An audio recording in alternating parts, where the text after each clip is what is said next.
but I try to steer away from that. But when you're in the street every day, and you could probably understand this because before you change your life around, you can understand this. When you're in the street every day of your life and you're dealing with the riffraff from the bottom to the top and everyone in between, you're going to run into situations where sometimes you get these people, they just think who the they are, and I never once says, do you know who I am, or do you know who I can get? I took care of my own business. And when I had to take the lumps, I took the lumps myself. And when I had to do something, I did it myself. And when I was successful myself. And when I was sleeping on a park bench, I was there by myself.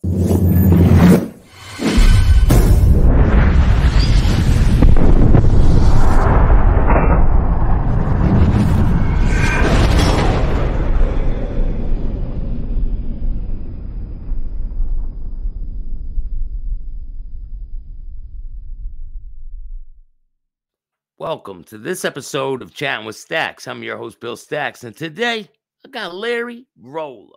What's up, Larry? How are you? Doing great.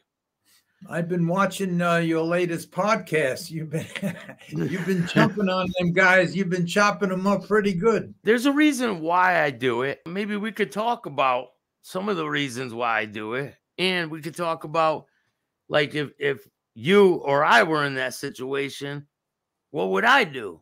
Or what would you do? Because you've been in situations kind of like that yourself, right? I've been there. I've known people. I'm probably twice your age or close to it, and I've been around a lot. And it's a lot different when you're out in the streets your whole life and out in the real world your whole life than if you're working at an office job or something. You run across a lot of people, and during my lifetime, I've run across a lot. I've been involved a lot. I've been in that situation myself, and I've learned one thing, that there's two sides to the story. There's reasons why people do things.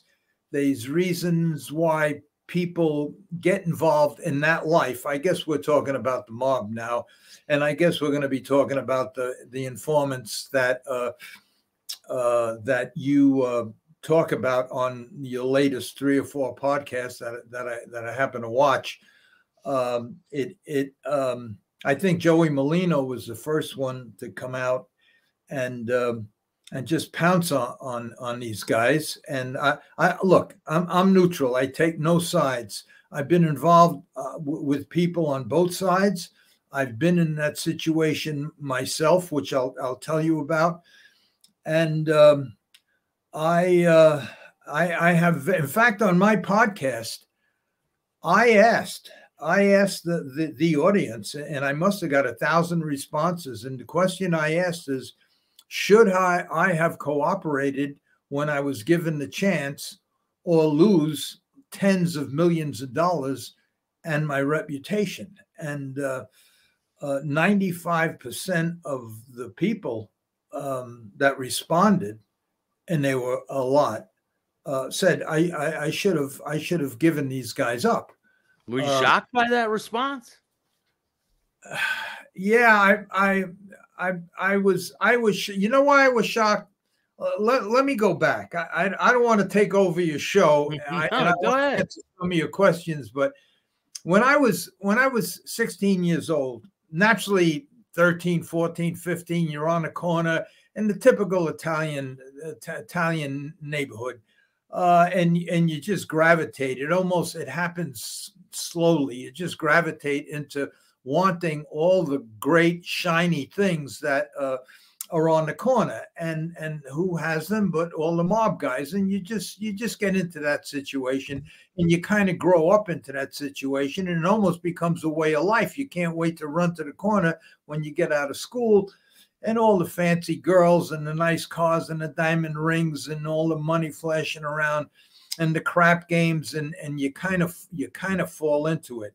I kind of fell out of it, and at a very young age, only because with that life that we're talking about, the mob life, you gotta follow the leader. You gotta take orders. You gotta, and I I knew I was different from a very, very young age, and I could never just follow the leader. In fact, I think I mentioned this once before. Even when I didn't want to join a baseball team, because if everybody on a baseball team wasn't as good as I was, I didn't want to be responsible. I didn't want anybody else on the team responsible for losing the game if you were a bad player. I had to do everything myself, and there was no one. So that's how I grew up. I was just different, and that's why I never got into that life. But when I was 16 years old, I got in a lot of trouble. I was always in trouble all the time. They threw me out of school and reform school, the whole bit. Every bad thing a kid could do, I did. Now, I got in a lot of trouble one time, and my mother ran all the dress factories for Tommy Lucchese. I'll go through this real quick. Tommy Lucchese was, I'm sure you know who he is. He was one of the founding members of Casa Nostra and of the five families, which still one of the families still carries his name. So when I got in trouble, my mother took me from out on bail, and she brought me up to his office. And what he said to me, he said, "Your mother is a good woman, and she's my good friend." And he gave me a little tongue lashing, and then he says to me, he says, "What got you in this jackpot now?" And I says, "Well, they wanted me to give up the guy I was with, and I wouldn't, and that's why I have a cracked skull, a broken nose, a black eye, 4 broken ribs, a broken ankle." And he said to me, "Yeah, they beat you, right? The cops did." Yeah, they gave me some good beat because they asked me to give up the kid that was with me, and I wouldn't do it.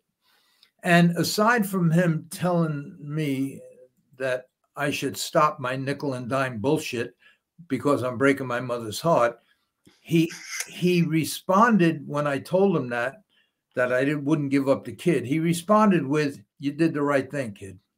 I'll fix everything for you." So from the time I was 16 years old, from probably one of the most powerful mafia bosses back at that time, Tommy Lucchese, whom my mother ran all his dress factories, told me I did the right thing. Now, through the years, because of the business that I wind up getting into, and because of the people I wind up getting involved with, I've gotten to learn both sides of the story. Now, I'll tell you that Lucchese, from the time I was 16, he put it into my head, I did the right thing. I didn't rat on nobody. Okay, that's the code of that group of people, the mob, Cosa Nostra.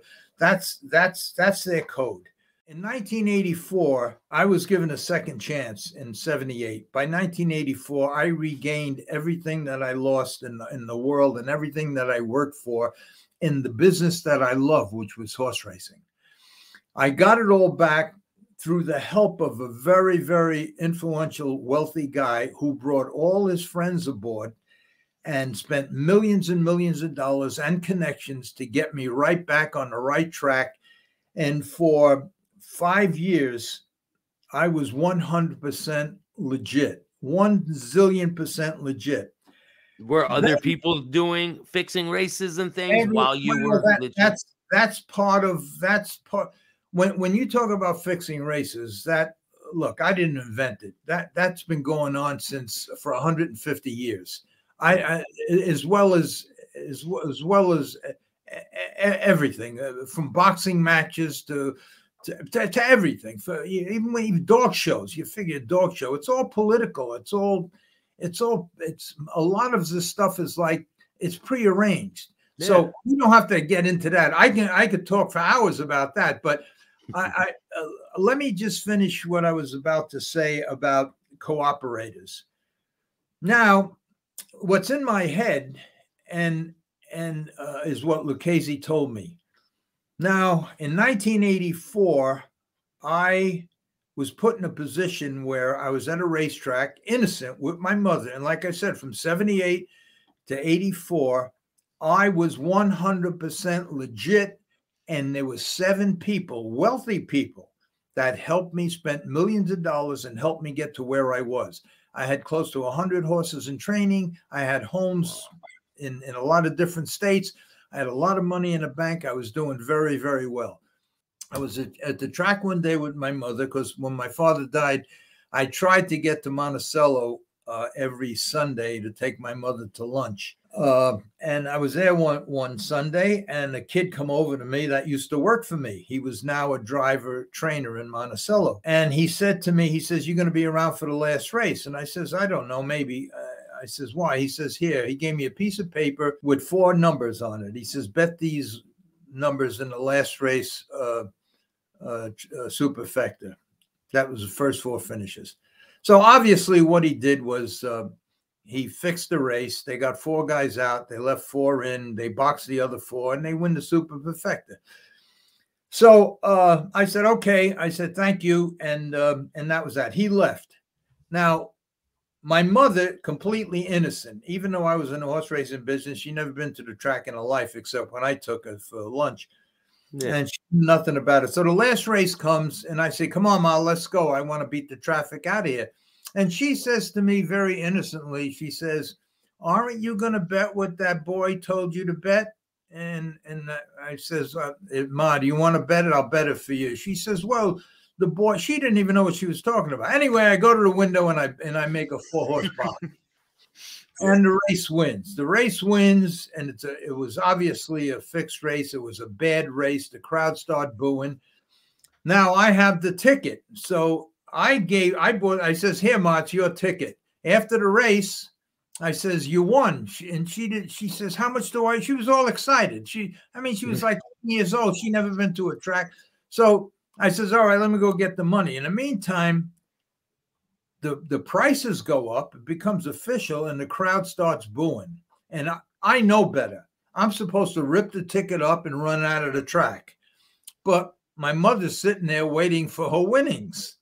You should have just dug into your own pocket and gave it to her. Well, you would have saved a lot of trouble. I think it comes to a few $1,000s. I'm not sure. I don't remember. But anyway, I go to the window and I bet. Now, to make a long story really short, 3 months later, the racing commission calls me in on one of them Sundays, and they says, "We'd like to speak to you." And it's all about that race. And they asked me if I bet the race and everything.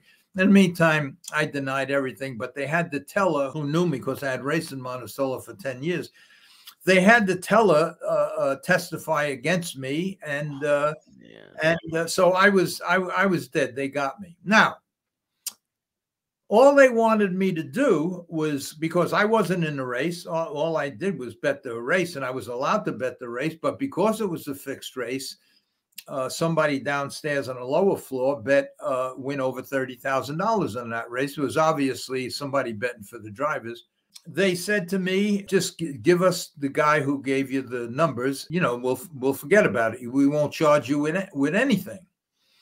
And I says, "Well, you can't charge me for anything anyway, because I wasn't in the race, and I'm a spectator. I'm allowed to bet whatever I want to bet." They says, "You're forgetting about the witness that saw you only box these 4 numbers.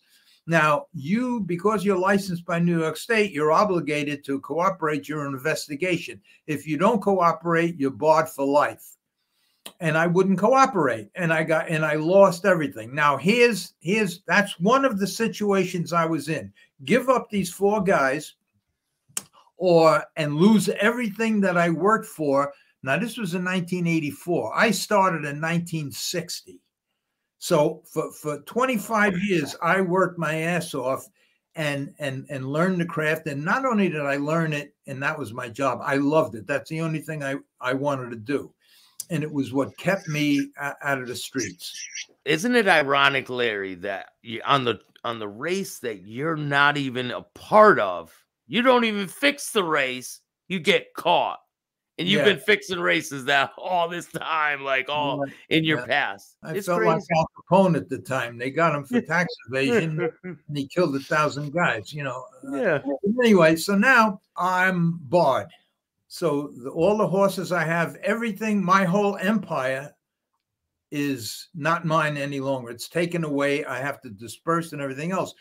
So now my owners and the 7 people who helped me, get to where I was, pull strings, put up millions of dollars, helped me in every way, got me to the place where I was, and I was shooting for the moon, and I was slowly getting there with the help of these people.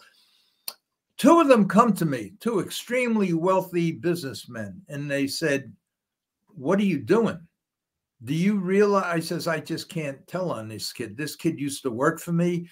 He just got married. He has a little baby. He just bought a house. I can't do it." And they says, "Well, it's that you'd never make a good businessman. That's why we're here. What about us? What about us and the other 5 people, my friends, that put you in this position? What about the millions of dollars we spent? What about the other side of the coin?" And I said to them, I says, I understand. I know. I don't know how to explain it. My vocabulary is 30 words, and I have to explain everything I want to say in 30 words. And sometimes it's hard, and I get tongue-tied, but I never went to school. That's me. I says, I don't know how to explain it, except that I just can't get myself to do it. I just can't. I can't. He says, do you know that you will be crushing 7 people that help you get to where you are, and not counting the money, and what are you going to do? What are you going to do after you leave here? And I says, I know, I don't. And what about your mother? You already killed, your father is already dead because of situations that have to do with all of this, what you did prior to this. We got you out of all of that. We made your mother a happy woman again. And you're going to let all of that go, and your explanation is maybe it's in your DNA? I says, I don't know how else to explain it, but I just can't get myself to write it. He says, I'll tell you what you're going to do. I'll tell you what you should do. Give each of these kids $200,000. You have the money, and if you don't want to lay it out, I'll lay it out for you. I'll give it to you. Give them $200,000. These kids won't make $200,000 in the next 20 years. And that's true. That's true. These kids up racing in Monticello, they race for no money. They have no money. They're struggling. They have their wives work. Some of them are working double jobs. And it's true. I says, I know, but I can't do it. I just can't do it. And I didn't do it. And that's the question I asked on my podcast when I got thousands of responses, and 95% of them said to do it, that I should pay these kids off. In 1990, after this all happened, I lost all my appeals in 86. I was penniless, broke, lost all my appeals, 80,000 in debt, fighting for my license in 3 or 4 different states. And then the appeals, lost everything. How are you able to make money? How are you able to support yourself? I lived off my credit cards, because between 78 and 84, I had millions in the bank. I had unlimited credit and everything. Well, I went through that. And when you're paying $500, $600, $700 an hour for attorneys in 4 different states, and it goes on for 3 years, it don't take long to go broke. And then you lose, and then you sell the houses off for the appeal. It don't take long before you're on a park bench, and that's exactly where I wound up. But now in 1990, just to skip around a little bit and give you some more examples, there was an old Genovese guy. His name was